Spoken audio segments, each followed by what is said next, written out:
Chaque année, il y a une période sur laquelle on doit pleurer sur la destruction du temple de Jérusalem. Mais finalement, sur quoi on pleure?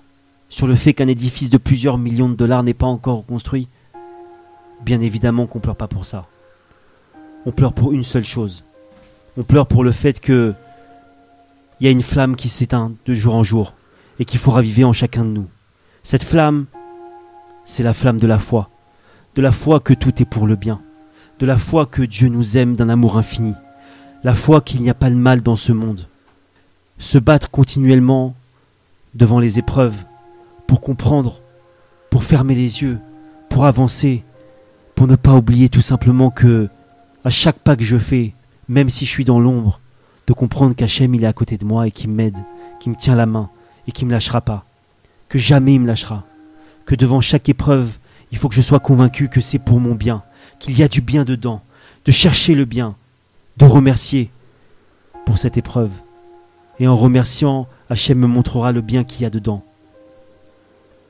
Toute cette bataille, tout ce travail que nous avons à faire, c'est sur ça qu'on pleure à Tisha B'Av. C'est sur le fait qu'aujourd'hui, cette lumière s'éteint et c'est sur cette lumière qu'on doit prier continuellement pour qu'elle se ravive en chacun de nous. Hachem est bon. Hachem veut que ton bien. Il faut en être convaincu. Il faut prier tous les jours pour qu'en être convaincu. Il ne faut pas l'oublier. C'est ça notre porte de sortie. C'est ça notre survie. Et si on oublie une seule seconde ça, alors c'est certain qu'on tombe dans la tristesse et les pleurs.